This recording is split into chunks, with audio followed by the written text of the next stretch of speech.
চারপাশে এত সব স্বাস্থ্য পরামর্শ আর নতুন নতুন ডায়েটের ট্রেন্ড দেখে কি আপনি বিভ্রান্ত হয়ে পড়ছেন? ভাবছেন সুস্থ থাকার জন্য আসলে কি করা উচিত? হার্ভার্ড হেলথ পাবলিশিংয়ের একটি সাম্প্রতিক নিবন্ধ বলছে, সাময়িক কোনো ট্রেন্ড বা চটজলদি সমাধান নয়, বরং ৫টি চিরস্থায়ী অভ্যাসই আপনার সুস্থতার চাবিকাঠি হতে পারে। আমরা অনেকেই মনে করি কোনো একটি বিশেষ ডায়েট বা রুটিন মেনে চললেই আমরা একদম ফিট।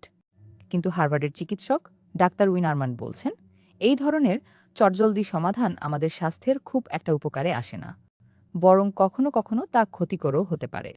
এর বদলে তিনি দৈনন্দিন জীবনে ৫টি সহজ অভ্যাস গড়ে তোলার পরামর্শ দিয়েছেন। প্রথম অভ্যাসটি হল নিজের প্রতিদিনের জীবনে মাইন্ডফুলনেস বা মনোযোগের চর্চা করা। আমরা অনেকেই অতীত বা ভবিষ্যৎ নিয়ে অযথাই দুশ্চিন্তা করি। এর ফলে শরীরে স্ট্রেস হরমোন বেড়ে যায়, যা আমাদের হার্ট, মস্তিষ্ক এবং ঘুমের মারাত্মক ক্ষতি করে। এর বদলে প্রকৃতির মাঝে হাঁটা বা বক্স ব্রিদিংয়ের মতো শ্বাস প্রশ্বাসের ব্যায়াম আমাদের স্নায়ুকে শান্ত করে, রক্তচাপ কমায় এবং মনোযোগ বাড়ায়। দ্বিতীয়ত, পর্যাপ্ত ঘুমকে অগ্রাধিকার দিন।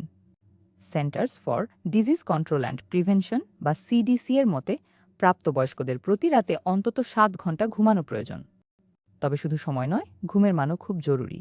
আবার একাধিক গবেষণায় দেখা গেছে ৯ ঘন্টার বেশি ঘুমালেও কিন্তু অকাল মৃত্যুর ঝুঁকি বাড়তে পারে। তাই প্রতিদিন একই সময়ে ঘুমানো এবং ঘুমানোর অন্তত ৩০ মিনিট আগে মোবাইল বা টিভির স্ক্রিন বন্ধ রাখার চেষ্টা করুন। তৃতীয় অভ্যাসটি হল আসল এবং সম্পূর্ণ খাবার খাওয়া। শাকসবজি, ফলমূল এবং ডালজাতীয় খাবার আমাদের দীর্ঘায়ু লাভে সাহায্য করে। প্রক্রিয়াজাত খাবারে অতিরিক্ত লবণ, চিনি, কৃত্রিম মিষ্টি এবং রং থাকে, যা আমাদের মস্তিষ্কে আরও খাওয়ার আকাঙ্ক্ষা তৈরি করে। তাই উদ্ভিদভিত্তিক খাবারের দিকে বেশি মনোযোগ দিন, যা হৃদরোগ, ডায়াবেটিস এবং ক্যান্সারের ঝুঁকি কমায়। চতুর্থত, বেশি নড়াচড়া করুন এবং কম বসে থাকুন। দিনে শুধু ৩০ মিনিট ব্যায়াম করাই যথেষ্ট নয়, কাজের ফাঁকে হাঁটাচলা করুন। জুম মিটিংয়ের বদলে সহকর্মীর সাথে হাঁটতে হাঁটতে কথা বলুন বা বন্ধুদের সাথে বসে আড্ডা দেওয়ার পর একটু হেঁটে আসুন। পঞ্চম এবং শেষ অভ্যাসটি হল দৈনন্দিন জীবনের ক্ষতিকর পদার্থ বা টক্সিন থেকে নিজেকে রক্ষা করা। আমাদের চারপাশে এখন মাইক্রোপ্লাস্টিক এবং পিএফএস এর মতো ক্ষতিকর রাসায়নিক ছড়িয়ে আছে।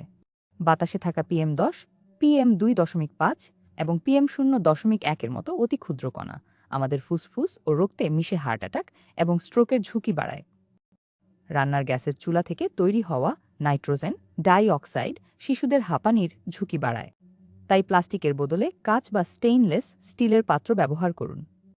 পানি ফিল্টার করে পান করুন এবং রান্নার সময় ঘরে বাতাস চলাচলের ব্যবস্থা রাখুন।